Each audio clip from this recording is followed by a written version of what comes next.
friends, this is Chris with Josephine's Designs. I am back with a fun Christmas Hobby Lobby haul. I've sorted one of the bags. The other bag isn't as big, but I haven't even opened it yet. So I just am ready to hop right in, so I thought we would. I've got my new little Christmas tree. This is from Five Below. I literally looked at this exact same little tree at Hobby Lobby, and it was not $5. So go look at Five Below. They have some really darling, it's the exact same tree. It was either Hobby Lobby or maybe it was Target, but this was a much better deal. And the only thing was we were traveling, and so one of the little lights came out, which I am going to stop today and get a type of glue that will hold that in, probably an epoxy. So, but it works, it's beautiful, and it's $5. And I thought, how cute. So this is for y'all. Merry Christmas. I also have those bottle brush trees that are still packed away, but we'll get to that. So let's hop in. Oh, and I do have my little snow globe. If you guys ever watch in the opening, I'll probably shake it and you'll see the snow throughout Christmas. All right, I'm going to hop into this. I am a day late on the 25 Days of Christmas because I had my husband print some things out. He came home late last night and was in meetings, didn't call me, and he printed it all incorrectly. So it will be up later this evening. I will do day 3 and day 4, but this will definitely come up after that. So anyways, yeah, let's hop in. Okay, first off, most importantly, I pray that each and every one of you are having a wonderful Christmas season.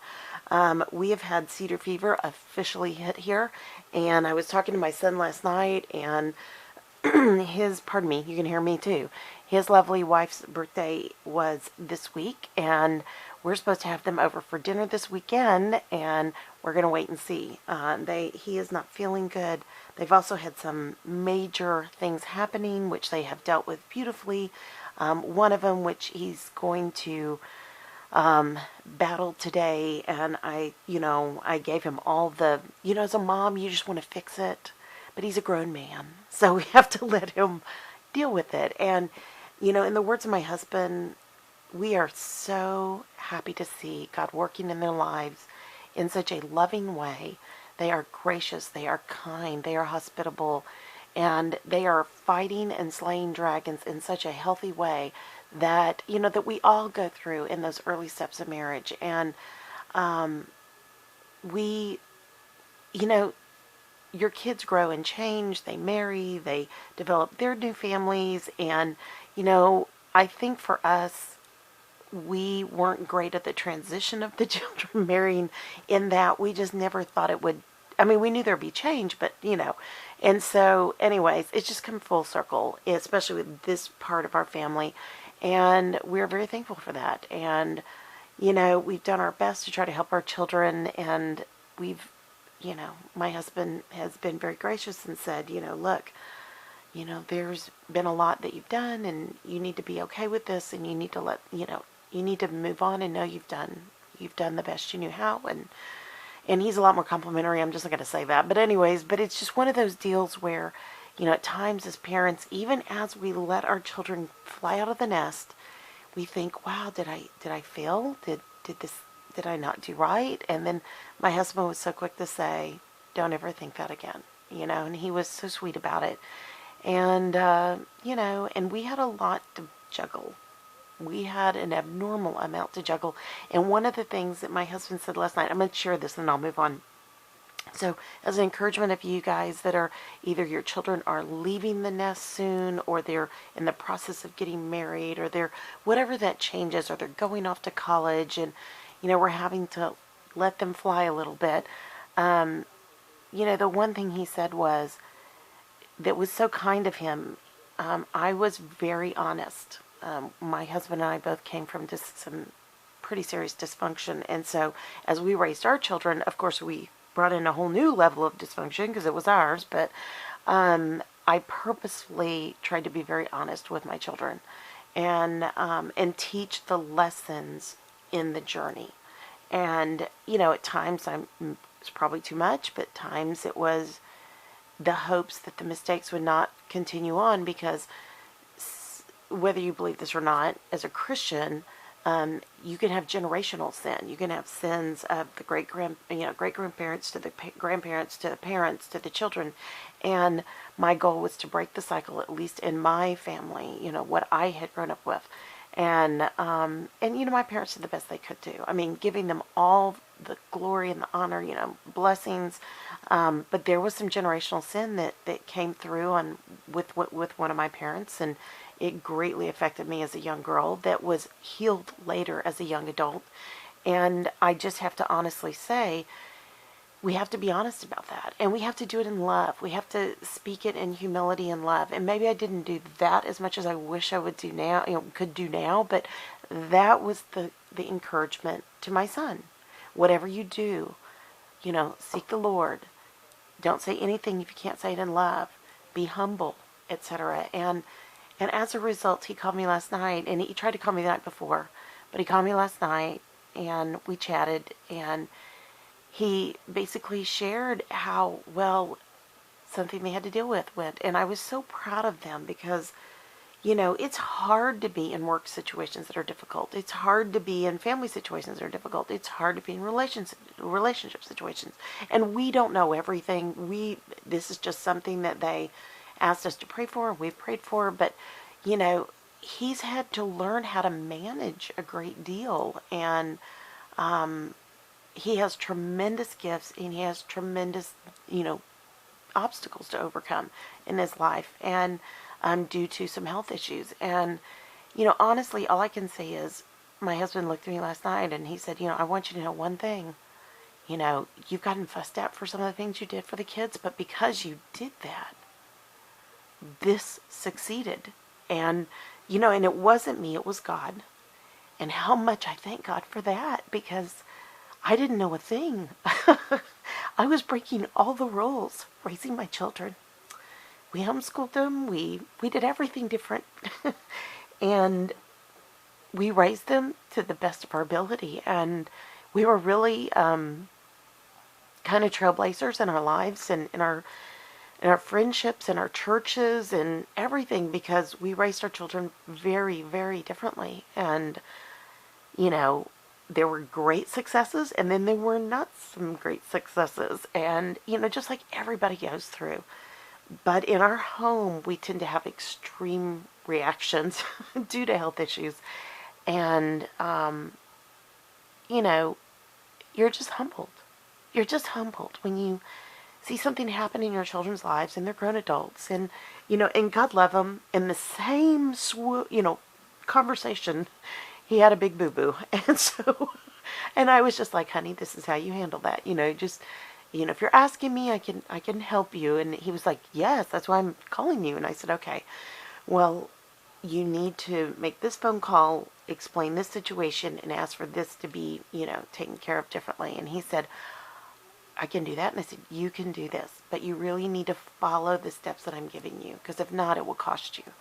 And, it was just one of those situations where sometimes you can't write that full check and, wave it off, whatever, and fix it. And I said, this is one of those moments where you're going to have to, what is the term when you go into the court and you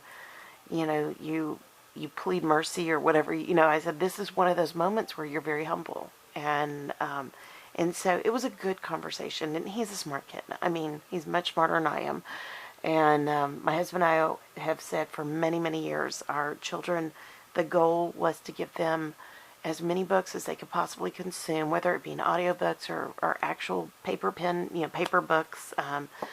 We gave them, every Christmas was all about reading material. And at one point, we owned thousands and thousands and thousands of books. And they were either used at the library sale or, half-price books or wherever we could find them. And, we were very picky about the type of books the kids read. They couldn't read just junk. They had to read good things. And so, this started out a Hobby Lobby haul. How'd we get here? But anyways, I'm going to list this as a chat, and then I'll come back with Hobby Lobby. But anyways, I just honestly have to say, there's so many of you that write me, and I pray specifically for you, and I pray specifically for your children, or your spouse, or whatever, your friends, whatever you're going through. And I just want to say that no effort we give is a waste of time.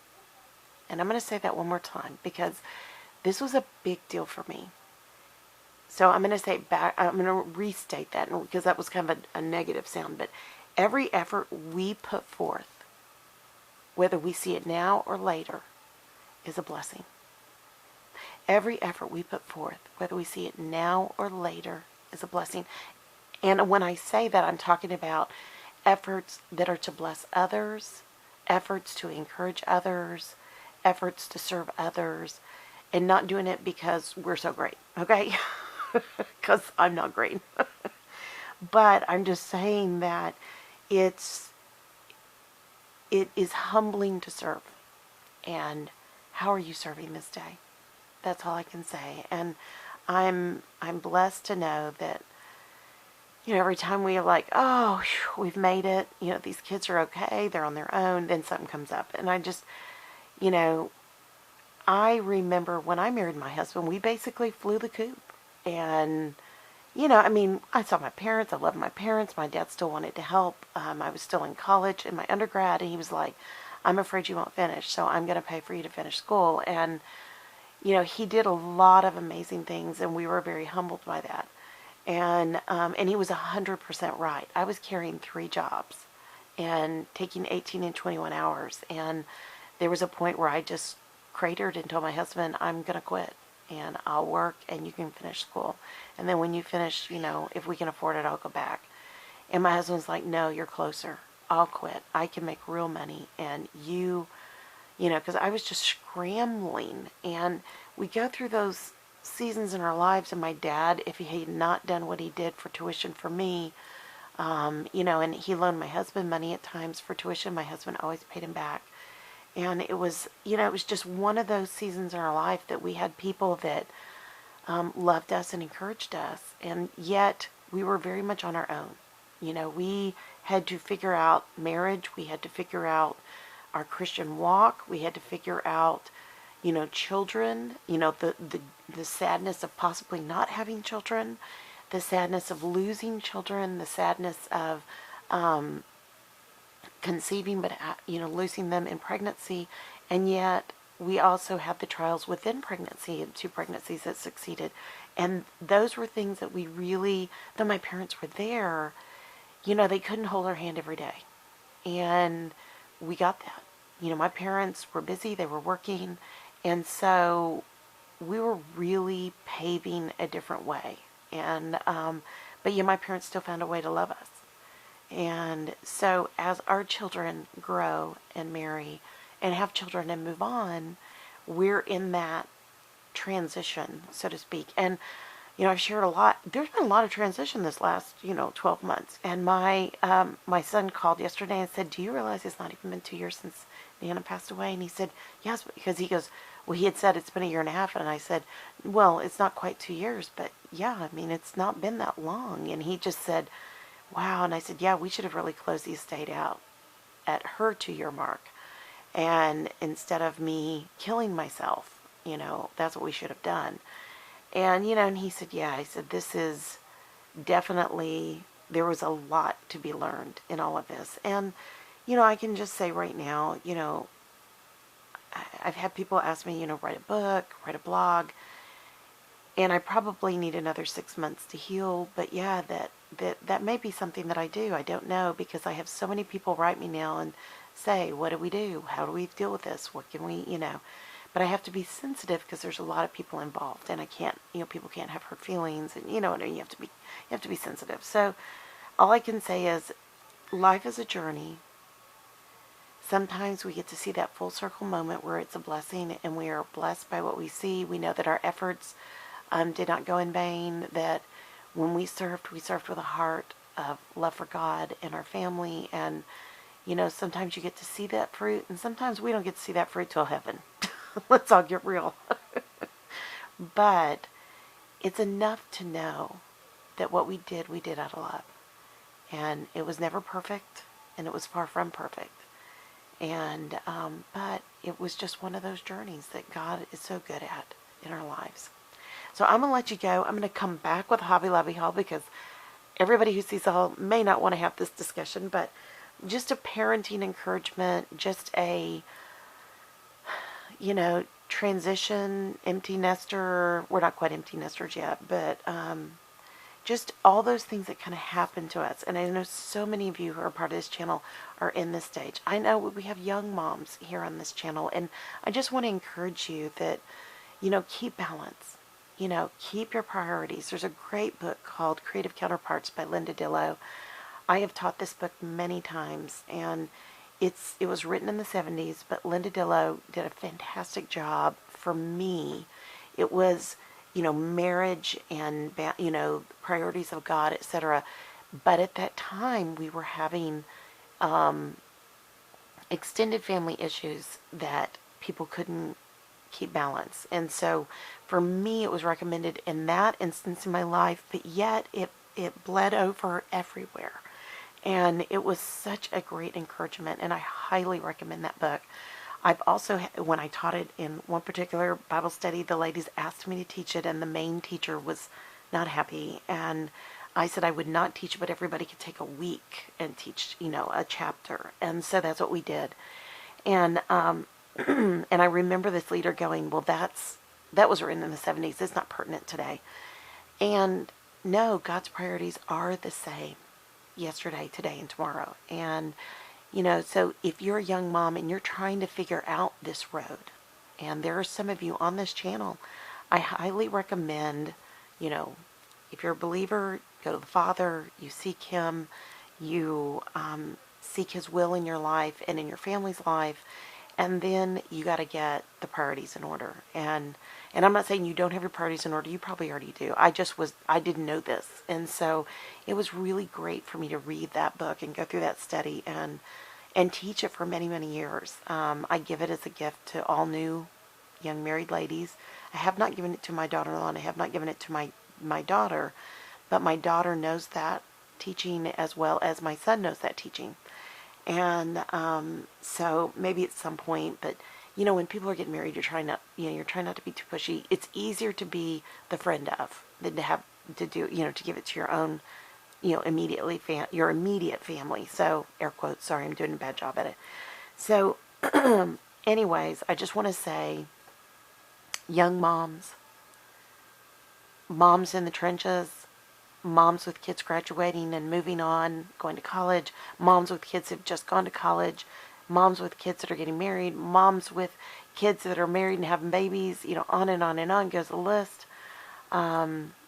Moms and wives that are in that transition in their marriage, in their motherhood, and also in their daughterhood.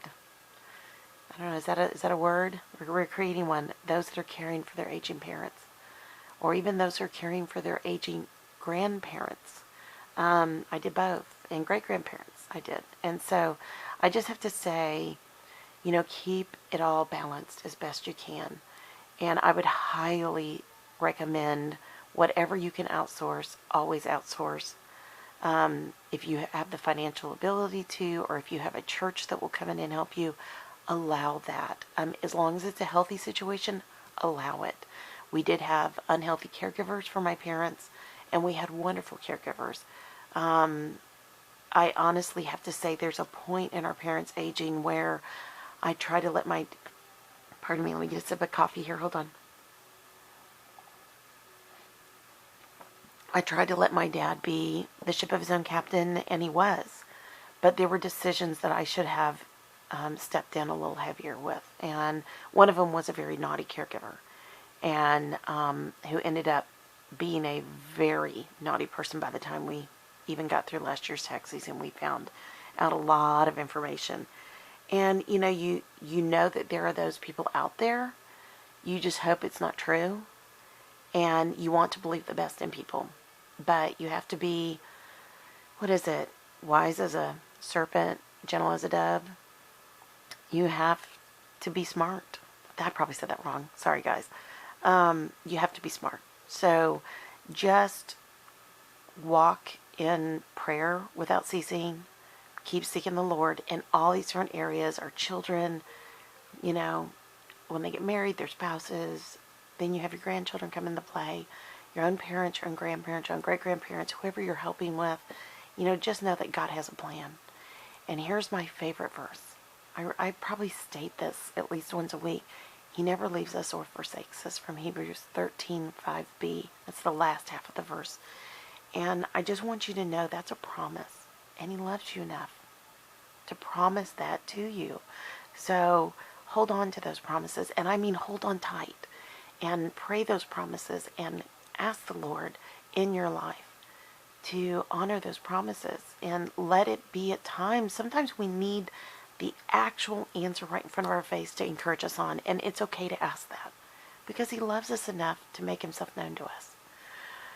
Okay, friends, I'm going to let you go. Come back with my Hobby Lobby haul. But here's the chat. I'm super excited. I spent probably a good 4 or 5 hours prepping 25 Days of Christmas. So, my sweet honey last night didn't, it kind of fell through. And you know what? It made me recognize that there's a lot of things I still need to. I am not a great delegator.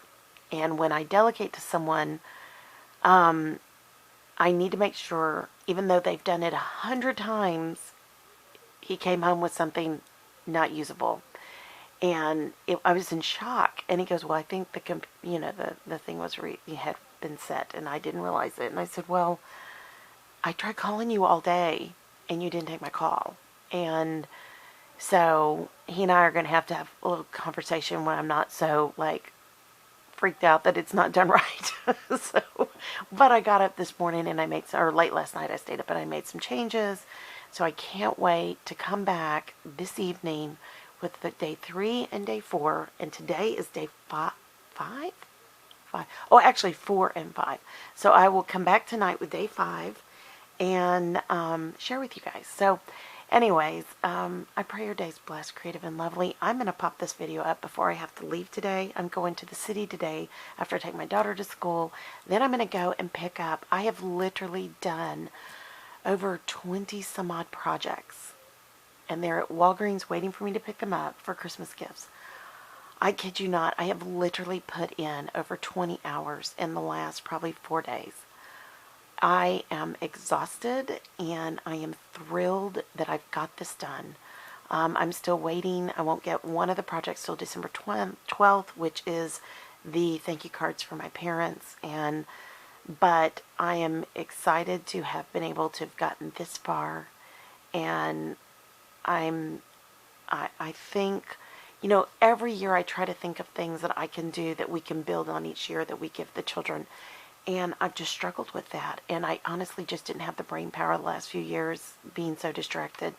And I finally, after a lot of prayer, think that God showed me some things during the wedding that I can now implement every year at Christmas. And wow, you know how when God steps in and he shows us something, it's amazing. So anyways, but I'm going to run pick those up today on the way home from the city. I'm going to Trader Joe's. Yay! And then tomorrow I'm going to make 50 pounds of pesto for the year. I don't know how many pounds it is, but it feels like 50. But it comes out to about 50 meals worth of pesto for the year. I make it, I freeze it, we eat it. We do some, I'm going to do some bulk cooking at the same time. My youngest will be home. I'm going to have her on pesto while I'm going to be doing bulk cooking. And anyway, so we really enjoyed that. And I had forgotten how essential that is when we had when our granddaughter was born. And I got to tell you, it's wonderful. It's just wonderful. When we went vegetarian, I quit bulk cooking, and goodness gracious, why did we quit that? That's such a great tool. So, and all I do is make 20, 30, 40 meals ahead, and then and I just pull it as I need. I did that a lot as my children were being raised, and our budget was limited, and I've gone and found great buys like TJ Maxx and Tuesday Morning and Home Goods, and I've bought massive amounts of pasta, beautiful pastas, beautiful bow tie pastas. So I wanted to kind of make my bulk cooking, step it up a notch. So anyways, not that I had to do that. It was just it's a holiday season. And from now until February is our anniversary, it really is busy with lots of birthdays, Christmas, Jesus' birthdays, Christmas, and Hanukkah, and, all the different things. So Anyways, all right, friends. I pray your day is blessed, creative, and lovely. I don't even know if I can ask you to like this video because I feel like I've rambled, but it was a little bit of a chat, a cup of coffee, and let you know where things are. And I've got tons of hauls that I'm getting ready to film before I take my daughter, so I got to get going here. I've got an hour and about 11 minutes or 12 minutes, so I want to make sure I do everything well. And yeah, okay, friends, have a great day. Keep serving God well. He loves you so very, very much, and He has a great plan for your day. And sometimes it's hard to think of that, but He does. Isn't that great? I mean, I was praying this morning, and I was already feeling flustered, and I was so glad I took the time and just prayed. And maybe that's why this video kind of happened, but, you know, when God starts laying things on our heart, you know, we have to listen to Him. We have to take the time to be quiet and still and listen to Him. And this is the time of year where quiet and still doesn't always work together, but if I don't do that, I end up sick. So I'm really trying to slow down a little bit. Now that I've got the bulk of major projects done for my family, I feel like, I mean, there's still the second part to the project, but it's pretty simple at this point. And we also determined that Amazon can deliver straight to our house. I don't have to go to a drop spot. I don't have to go to the post office. It's such a blessing. And I'm just, I don't know if I ever want to go to the grocery store again, but anyways. But I will. But I mean, of course we have to. I'm going today to Trader Joe's. So, but anyways, have a great day. Like I said, keep serving Him well. When you're out today, who can you bless? Yeah, you've been so blessed. Even on the days you feel at your worst, you're still blessed. You're breathing. You're probably still talking. You're probably still walking. Those are all blessings. So who can you bless this day? All right, my friends. Do I say like, subscribe? Subscribe if you're not subscribed. We'd love to have you. We'd love to encourage you. And, yeah. And leave a comment. Email me at josephinesdesigns.com@gmail.com. Or share this video if it would encourage anybody else. Because in the hustle and bustle of this season, we need to stop and remember what it's all about. Jesus is the reason for the season. Yes, I said it. I know. Goodness gracious, I said it. But it's true. All right, friends. Love y'all. I'll be talking to you soon. Y'all take care. And my birds say hi. All right. Bye, y'all.